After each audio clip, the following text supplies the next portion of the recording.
We have a lady here by the name of Stacey Fitzgerald. She is going to talk about her study, Persecution and Resistance of Polish Women in KL Ravensbruck.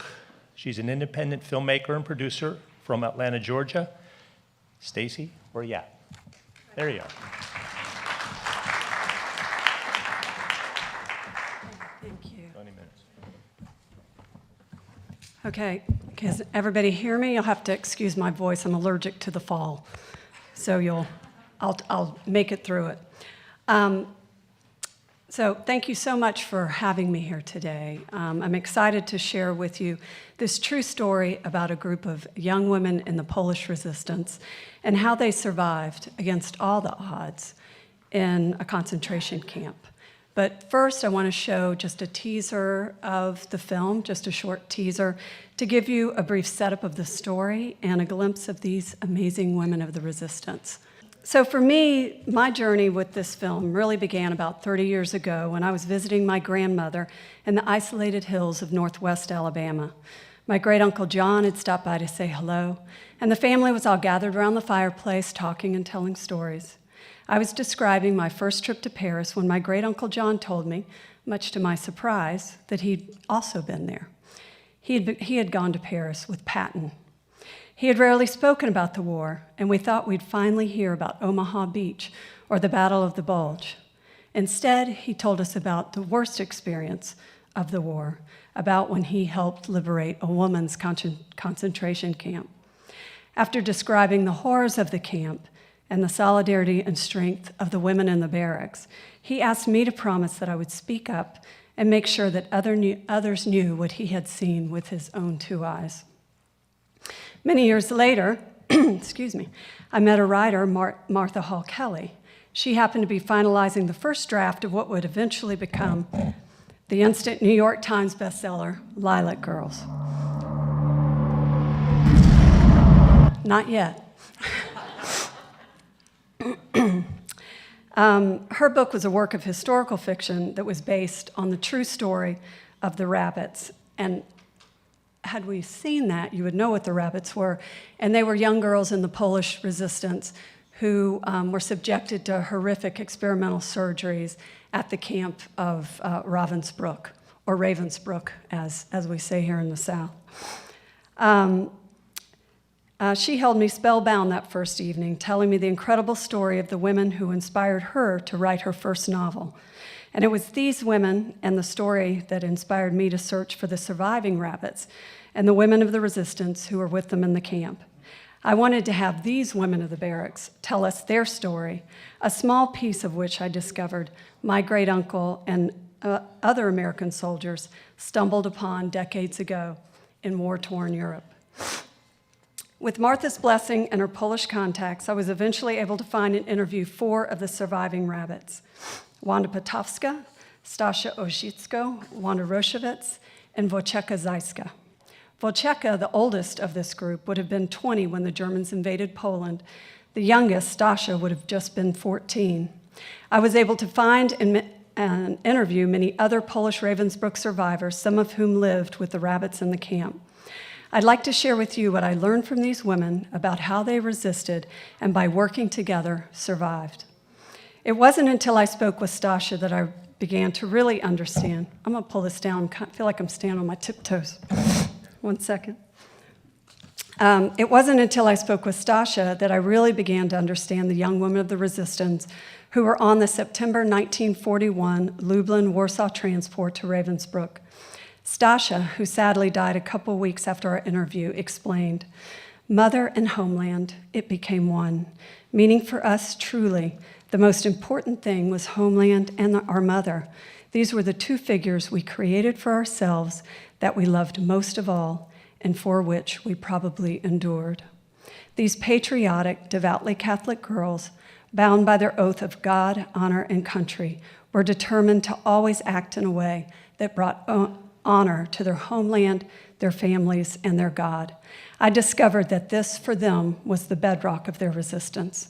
As Wanda Potowska kept reminding me, the Polish political prisoners knew why they were in the camp. It was a risk they willingly took when they joined the resistance. They were able to keep a sense of purpose, consciously resisting SS efforts to take away their humanity. As Anise Postel-Venet explains, and that was a woman in the French resistance, that, oh, you're testing. I thought you were waving at me. Sorry. She was a woman in the French resistance who became very, very close friends with the rabbits in the camp, and I was able to find her in Paris. All the women participated in a rescue of the rabbits towards the end of the camp.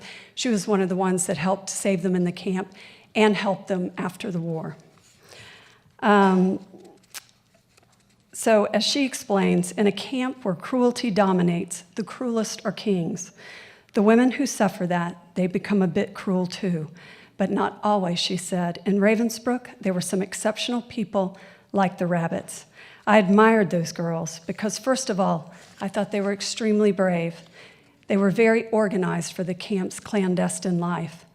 She added that she felt that the history of Poland had also prepared them, that the tricks to fight the occupier, they were passed down from father to son and from mother to daughter. It was like a habit for them, living a clandestine life and fighting against the occupier. Indeed, the Polish political prisoners seemed to be quite organized in their efforts in the camp. When the young girls from the Lublin-Warsaw transport arrived, the Polish camp veterans would sneak in to see the new arrivals, giving them crucial information about how to survive in the camp.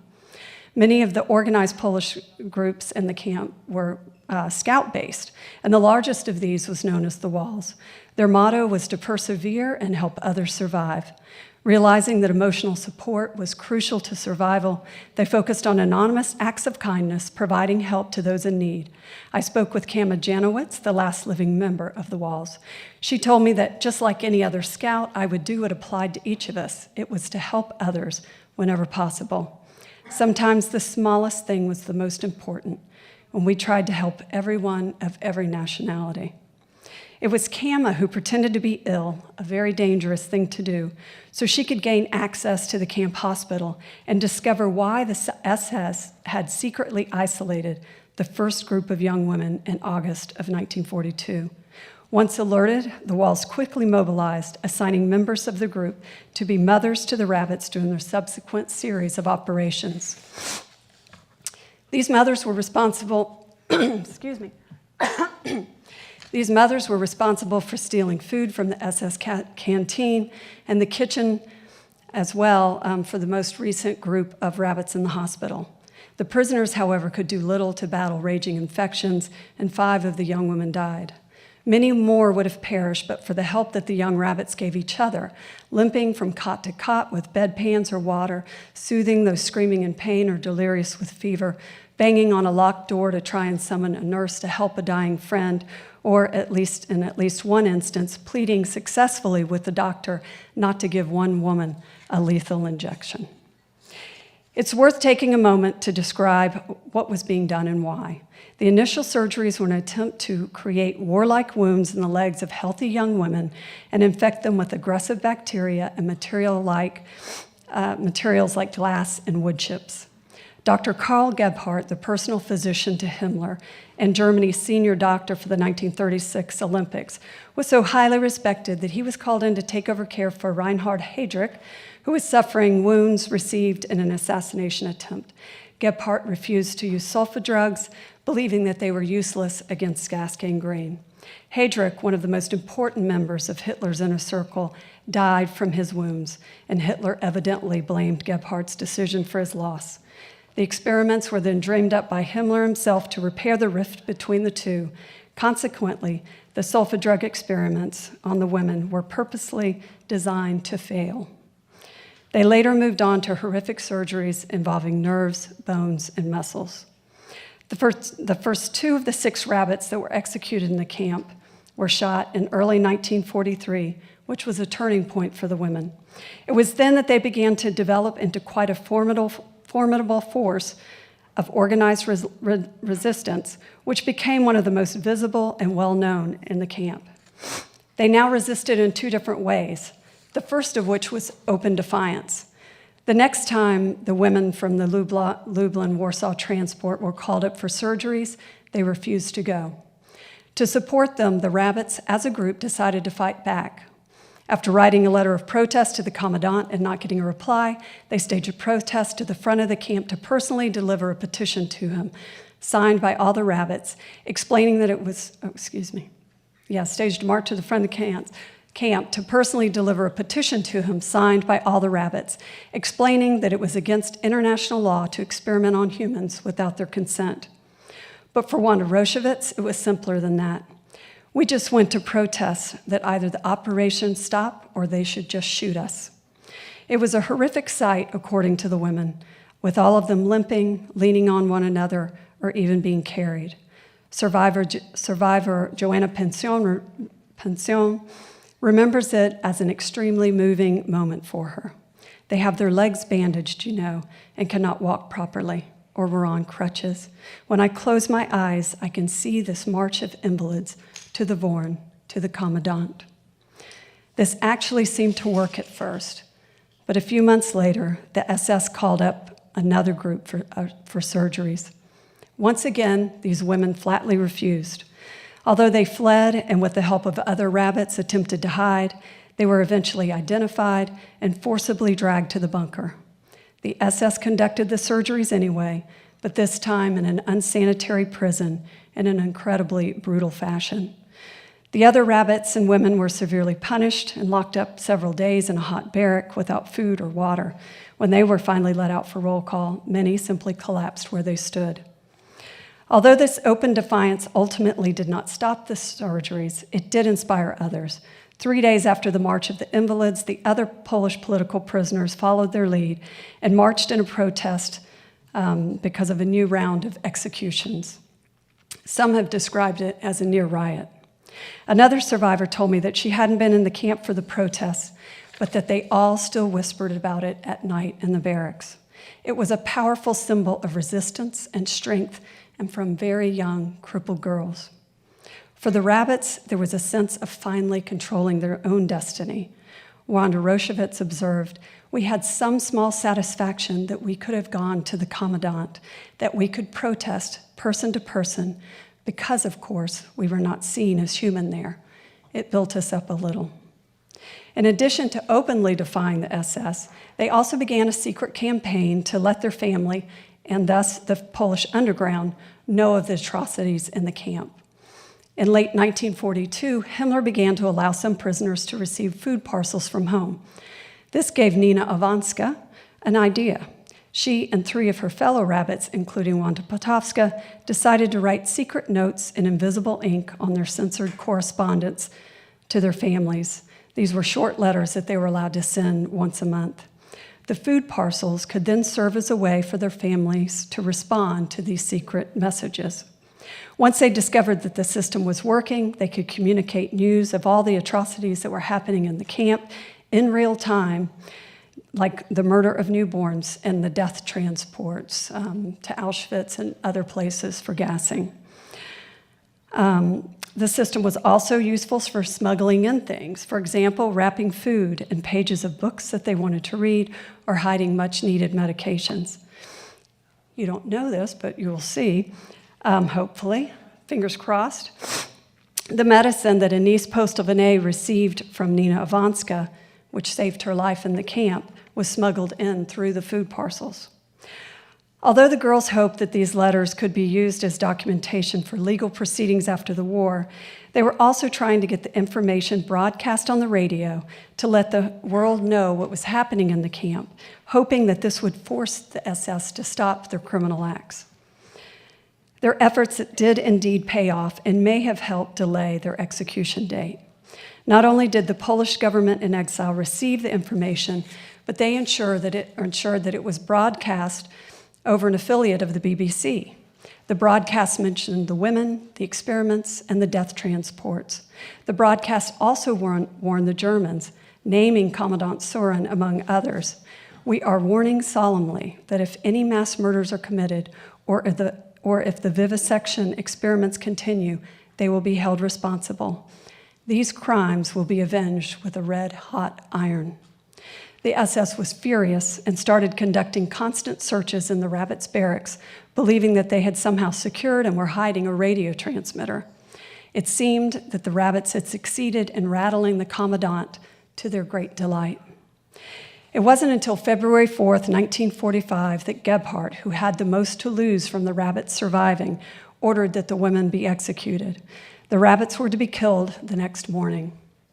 And then in Wanda Potofska's words, "Now there is a scene, thanks to God, that exists. There are 29 nationalities, and this evening prisoners of all nationalities suddenly agree to hide all the rabbits. The whole camp protects us." According to various sources, 5 or 6 women of various nationalities, French, Polish, and Norwegian, offered to die in their place. No rabbit would accept this offer. So the next day in pre-dawn hours, the rabbits lined up at roll call, united in their determination to resist at all costs. They would not go willingly to their executions. As Wanda Roshevitz described it, everyone was afraid, but we were militantly prepared. You can say we didn't want to be caught or give up, so we push, pull, beat, simply never give up, no giving up. And as the SS with their guns and dogs drew near, the Russian women who ran the camp electrical system shut out the lights. The other women had planned various diversions, which created mass chaos, and then the roll call lines closest to the rabbits fought to help them escape in the darkness. And with the support of the other prisoners, the rabbits hid all over the camp, in the medical block, under the barracks, in the rafters. And over the next weeks, the SS would set up surprise searches to try to find them. But with the women in the camp firmly behind them and the extreme disorder and overcrowding in the camp, they were unsuccessful. The commandant was certain that the rabbits would show up when they got hungry, but their fellow prisoners, who, by the way, were starving to death, made sure that the rabbits had food and water. And not one of the 63 of those young girls was betrayed. Eventually, some rabbits were smuggled onto transports to other camps, like Neustadt Gliva, or onto the Swedish buses that rescued many of the women from that camp. But many of them still had to leave camp on a death march at the end of April. I discovered that it was a small American troop which was on a mission behind enemy lines to try to establish communications with the Russians that first interrupted this death march. And their presence also liberated the nearby camp of Neustadt Gliva. The Germans assumed that these soldiers were the advance force of the American army and surrendered to them, saving many lives, including the rabbits. Elsewhere in Europe, other American soldiers like my great-uncle were liberating women's subcamps whose prisoners many times had started their journey at Ravensbruck, the main clearinghouse for female labor. The collective resistance of the women in the camp ensured that the rabbits were able to serve as witnesses, living proofs of the German crimes and atrocities in the camp. Gebhardt's worst fear came true. 4 of the rabbits testified against him and the other camp doctors at the Nuremberg trials. He was sentenced to death. Although the commandant initially escaped, he was eventually caught and executed as well. Interestingly, Nina Vanska later provided evidence against a doctor that the U.S. had hired in the early 1950s as part of Operation Paperclip, a secret program which brought many Nazi criminals here to work for our government. As a result, he was fired and deported. I wish I had more time to tell you about all the different instances of resistance and compassion in the camp. I feel like I've just barely scratched the surface. But let me conclude with a quote from Wanda Potofska. "My generation survived the shock of finding out that man can become inhumane. And this discovery might have led to despair if it were not for the fact that those times also demonstrated that man can become, in some sense, superhuman, a hero. If he can become a monster, then he can also become a saint, and that is as true today as it was then." She told me that we are all capable of becoming like someone in the Gestapo or like the heroes in that camp. It is our choices each day that matter. I believe that is why my great-uncle wanted me to tell what he had seen with his 2 eyes. He didn't want us to forget what man can become and the horrors of which we are capable. He and Wanda and all the other survivors are trying to warn us, be aware, be conscious, and make the right choices before it is too late. I'm hoping that this film not only reminds us of that danger, but also of the great goodness, the hero within us all. And at the very least, I can say I have tried my best to fulfill the promise that I made to my great uncle on that cold night in Alabama so many years ago. Thank you. Can we watch the film? Will it work? Yes.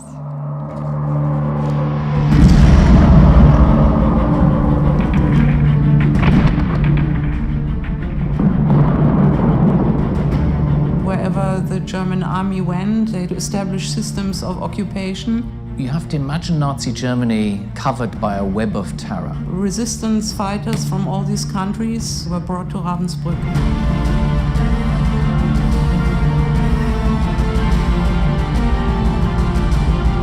The women arrived at the concentration camp, Hitler's only all-female concentration camp, the like of which they'd never seen before, and they still didn't really know what they were in for.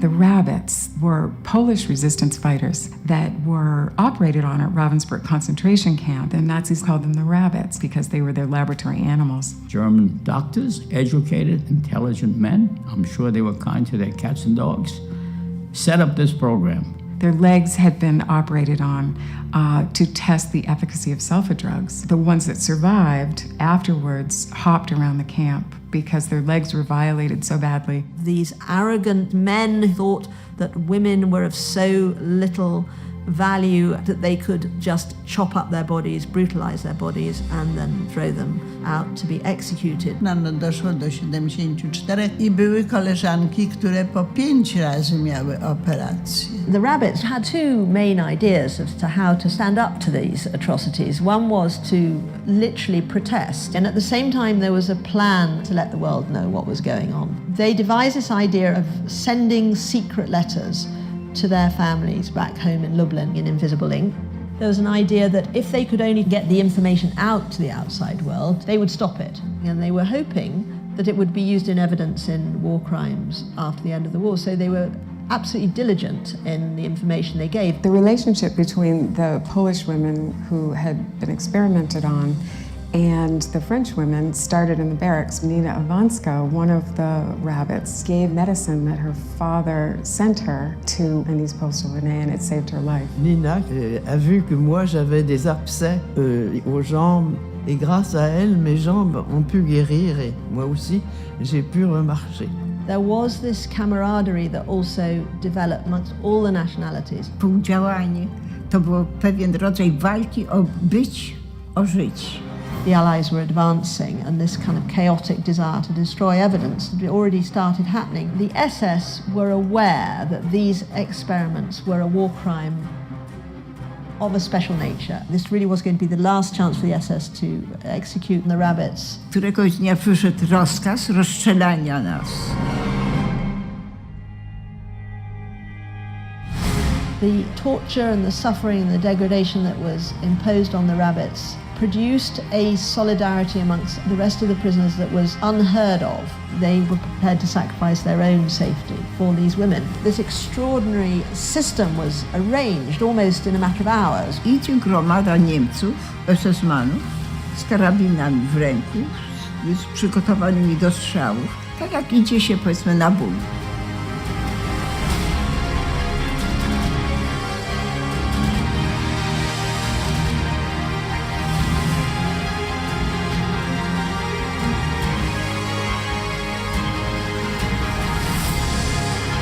À ce moment-là, la solidarité était totale. Ces filles étaient menacées de mort, il fallait absolument faire quelque chose.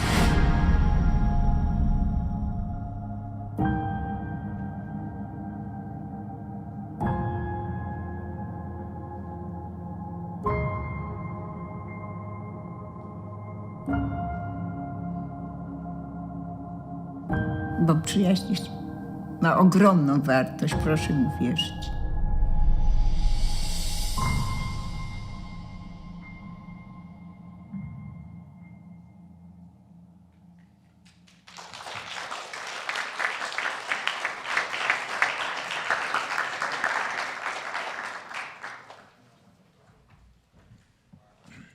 Thank you.